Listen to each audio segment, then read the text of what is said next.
invitation to this 2 days briefing. We are deeply indebted for your commitment, which shows how we are ready to work together with you in our future endeavor. Thank you very much. I'm going to give you two important and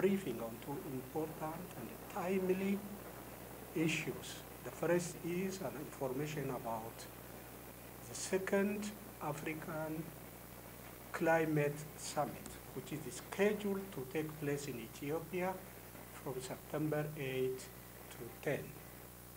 I will give you an information here.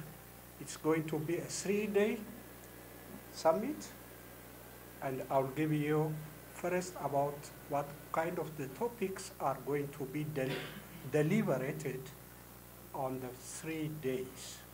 Second, I will touch upon what are the aims of the summit, the two strategic pillars of the summit, the expected outcomes and output of the summit, and I'll say very few briefing about what were the measures taken by the African governments in order to overcome the climate change.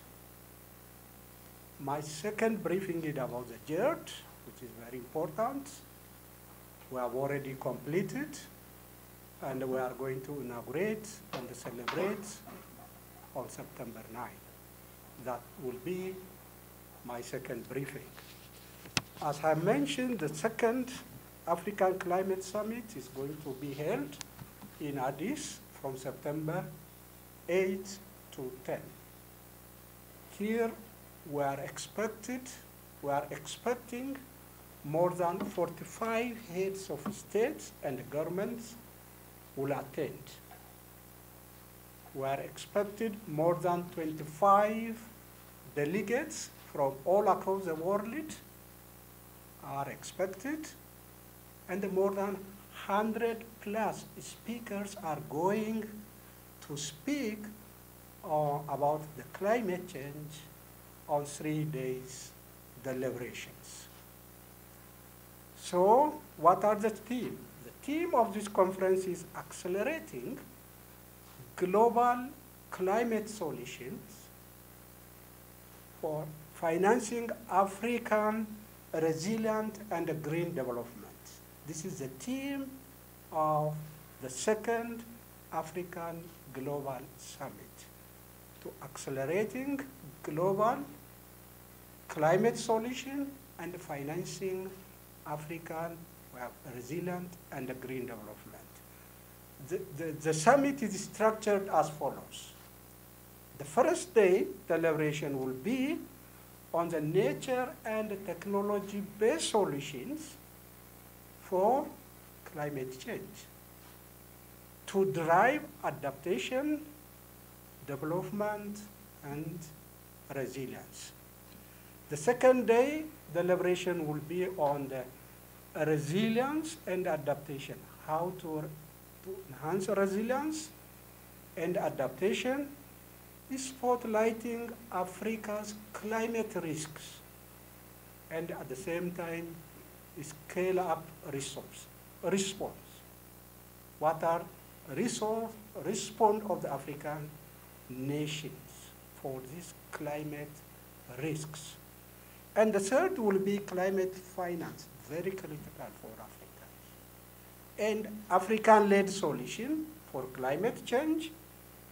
And they will also deliberate shifting from aid to investment, especially on local innovations in different African countries.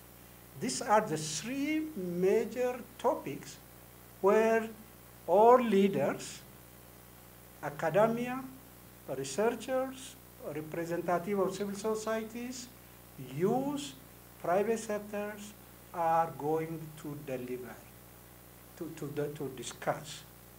This being the topics, what are the aims? It has 3 major aims. One, to design and catalyze African-led solution for climate change.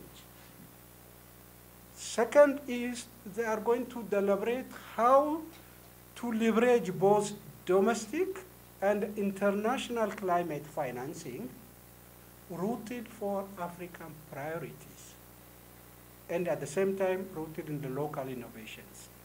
There are, nations have also, and there are international climate financings. But it has to be rooted, given priority to the African priorities, especially on local innovations, to enhance local innovations to overcome the challenge of the climate. And the third issue which they are going to deliberate, the aim was to deliberate how to accelerate the implementation of existing commitments. As you know, number of commitments were made, including the financial commitments in a number of forums, COP, the UN General Assembly, G20, you can mention it. But the implementation is very slow. So they are going to deliberate how to accelerate the implementation of the existing commitments. These are the aims, two strategic pillars. One is Africa is ready now. Africa to show cause African solutions to climate change. As you know, Africa is responsible for less than 4% of the global greenhouse emissions. But Africa bears disproportionate burdens for the climate change. As you know, Africa, we are experiencing unpredictable weather patterns affecting the livelihoods of the African population. Also, prolonged droughts Africa is experiencing because of the climate change. There is now locust invasion, desert locust invasions, deforestation, desertification, affecting the lives of Africans, the livelihoods. African agricultural productivity has declined to 37%. You can see we are depending on agriculture, and is so far affected 37% of our agricultural productivity. The rain pattern is changing. Almost we are depending, rain dependent, the agricultural economy. You can see how devastating the consequence. The African, we are contributing only less than 4%, but the burden you can see. So the first is African strategic. The pillars of this summit is Africa has to show cause Africa-led solutions. We are the ones who are suffering a lot, and they are going to deliberate this African solution for the climate change. This includes nature-based solutions. What are these nature-based solutions? Reforestation, afforestation, land, restoration. And technology-based. We are also using technology-based solutions, renewable energy, energy efficiency, improved agricultural systems, and so on. But the first pillar is to show cause African solutions to the climate change. The second is to unlock scalable climate finance. There is climate finance. There is a lot of commitment. But we need that climate finance to be reformed. It has to be accessible for Africans. Accessible, it has to be targeted and more efficient. Otherwise, commitment, finance is there, it cannot be used, it cannot be accessible. This is what they are going to discuss. These are the two pillars: unlocking the scalable climate finance and show causing African-led solutions. What are the expected outcomes? The first outcome is to position Africa as a united force. Africans have to speak in one voice to influence the COP30, G20, and the UN General Assembly when it comes to the climate change. To position, they have to discuss Africans at the summit, going to deliberate it, and at the end, they are going to position Africa as a united force. Second, to drive concrete reforms to scale grant-based climate finance. Third, as I mentioned, to show cause African-led solution with potential for global change. And the fourth, to strengthen local and the national as well as systems and the country platforms to manage and deliver climate finance. There is a climate finance. The system has to be strengthened. There's the local and the national system.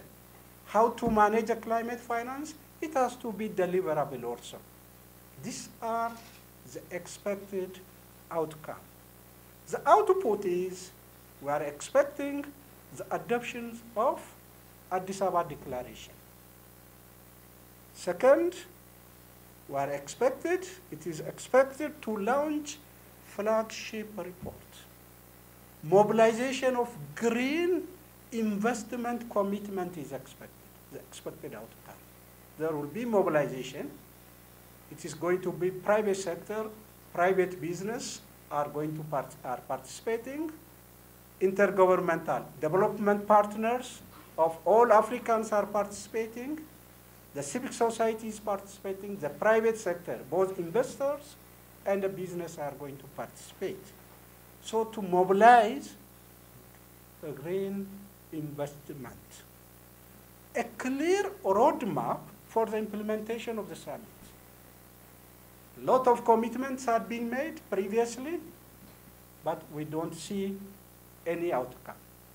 Now, here it is expected to come up with a roadmap for the implementation of the summit declaration and the previous existing commitments, how to accelerate them for their realization and implementation of the previous commitments.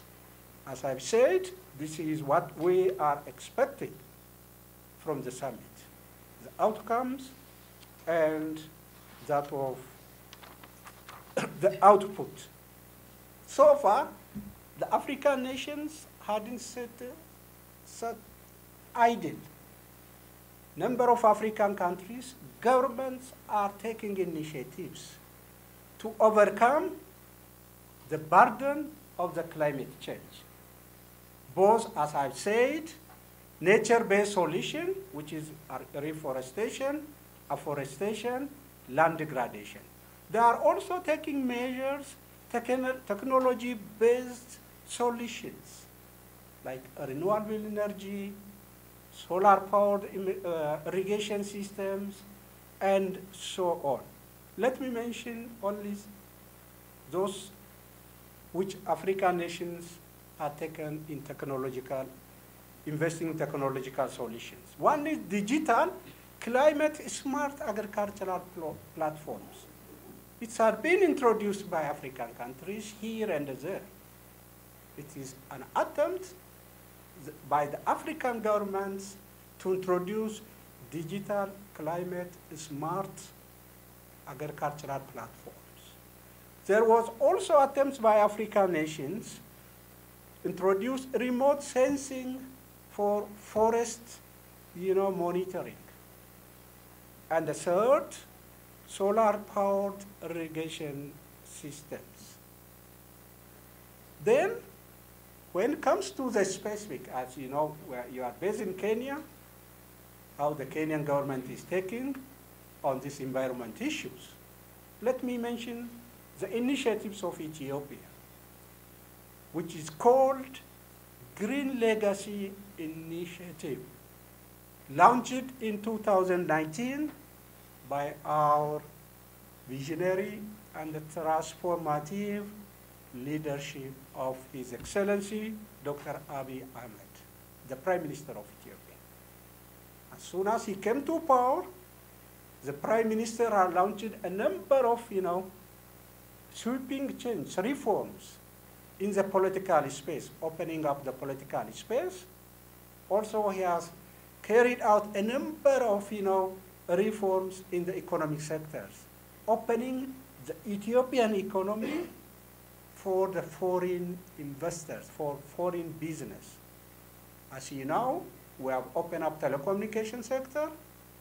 Safaricom is there. Today, Safaricom has more than 10.9 million subscribers. We have opened up the financial sector. We have opened up the trade service sector, and we have floated foreign currency. These are the measures. When it comes to climate environment, he was a champion of Africa. He initiated the Green Legacy Initiative. So this is aimed at combating desertification, the 3 Ds, droughts to combat, and land degradations.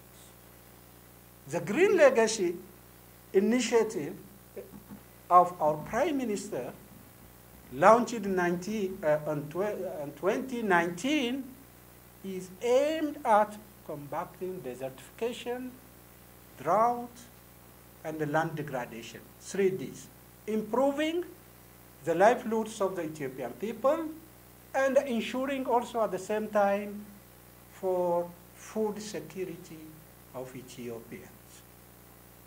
So far, every year, especially the Ethiopian rainy season is in July, major, more than 20 million Ethiopians, citizens, are participating on the nationwide tree planting campaign. Every year, for 1 month, there is tree planting campaign nationwide. All Ethiopians across all levels are participating. Average every year, more than 20 million were participating in planting trees. To combat desertification, to combat land degradation, to restore land, and at the same time to fight drought. So far, for the last 6 years, we have planted 47.5 billion trees. Never seen in the history of human beings so far. 6 years, 47.5 billion trees are planted. These seedlings includes fruits, not only trees, fruits, contributing for the food security of Ethiopia. As per the data, 80% of the trees planted had started grown up. So far, it has created job opportunity for more than 1 million Ethiopians. Created job opportunity, created jobs for more than 1 million Ethiopians. These green legacy initiatives. 68% of these 1 million Ethiopians are women and the youth. This is special about the green legacy. 1 million jobs more than created. 68% of this 1 million who had secured job are women. So this is the Green Legacy Initiative of Ethiopia, to fight It is contributing for in the fight against solution for climate impacts in Africa. As I mentioned, the participants were expecting more than 45 heads of state,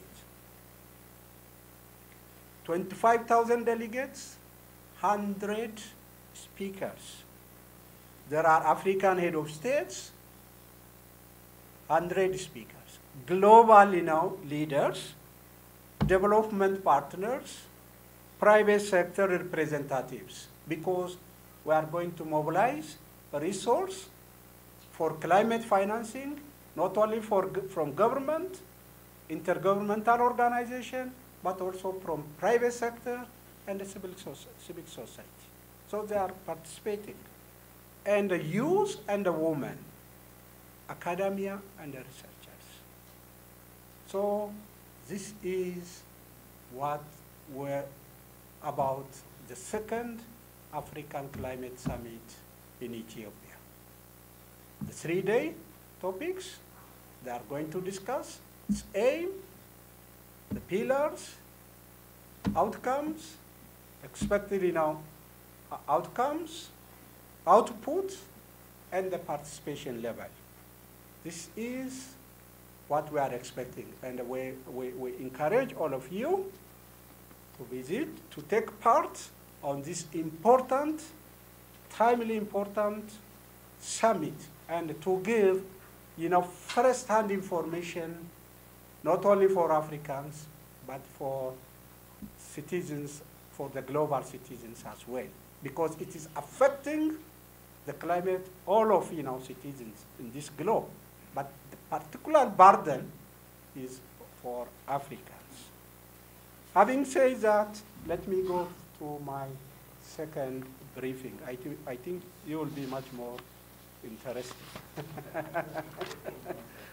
Yes. And we call it GERD, the river Nile, the Blue Nile. The source of the Blue Nile is in Ethiopia. So, we call Ethiopia as a land of origins, not origin. One is origin of human being. The Lucy. 3.5 million years old. If you all here, count down your, root, or are you being landed in Addis? That is why we call Ethiopia cradle of humanity, origin of human being. Second, I think you love coffee. Yes, coffee is originated in Ethiopia. It is originated in Ethiopia, and it is Ethiopian gift to the world. Coffee, it was in 9th century where coffee was originated. The story is there is a sheep, herders called a camel in the forest. He was looking after his sheep, goat. There was a ripened, bean of coffee. When the goat eat that ripened bean, get excited, inspired, show different, movements. And he asked what happens, and he deliberately brings the other goat to test, to eat that, bean, and the same happened. And what he did was, when he go back home, he told his dad what happened. He collected the beans, the red bean of the coffee, and he told the story about what happened for the goats that had eaten that ripened. And his father said, it is the work of evil, and he threw it on the fire. When he threw it on the fire, the aroma is different. The room completely changed. And he can't sleep. He was, always, praying, and he prayed without any resistance. And this is a story how coffee started. The Yemens took the coffee traders to the Middle East Arab world in the 15th century. They gave the name Coffee Arabica, but origin is in Ethiopia. And the coffee go to Africa, 16th, 17th century to India, to Southern America, 18th century. It is Ethiopian gift to the world. Coffee is by a name, is not English, it is not Spanish, it is not Arabic, it's not Swahili. It denotes the place where it is originated. Coffee is called Kaffa in southwestern part of Ethiopia. There is a province called Kaffa in the northwestern part of Ethiopia, where coffee is grown still today by nature. So, coffee driven its name from the place where it is originated, Kaffa. So, it is an Ethiopian gift. Because of this, we call Ethiopia land of origins. Origin of human beings, your origin. If you love coffee, please think of coffee origin is in Ethiopia. And the other is the source of Blue Nile. And the Ark of Covenant. Those who know the Bible, the original one, the Israeli says lost. It is not lost. It is found in Ethiopia, St. Mary Church in Aksum, 2,000 years, since 2,000 years. It is kept there. So we call Ethiopia land of origin for money. Since coming to the Blue Nile, the source of Blue Nile is Ethiopia. You know, the White Nile and the Blue Nile. Together they call the Nile River when it goes to Egypt. So Ethiopia is contributing 86% of the Nile River. The source of Ethiopia, 86% of the Nile River is from Ethiopia. 15% is from Uganda, yes, White Nile. Egypt contributes nothing for the Nile River. So the Blue Nile is in Ethiopia. So the government had decided it is our resource. It's our, 70% of our water, surface water, is from the Blue Nile River, tributaries. So the Blue Nile, the government decided in 2011, launched a project to construct dam to generate electricity, nothing else. Ethiopians now, we are the second largest population in Africa after Nigeria. Now 130 million population. You know how many Ethiopians have access to the electricity? Less than 50%. We are the source of the Blue Nile. The river is there, but still we Ethiopians don't have an access to electricity. So the demand, the reason for building a dam is to generate electricity to meet Ethiopian energy demand. The water is yours, and you kept in dark, and it is giving light for the others. It's a question of human rights. So the Ethiopian reason for constructing dam in the Blue Nile, which called Grand Ethiopian Renaissance Dam, is purely development, to giving electricity, to giving light for more than 130 million population. In 2030, after 3 years, the Ethiopian population is projected to reach more than 230 million. Yes. So, One is to meet the demand of electricity, to give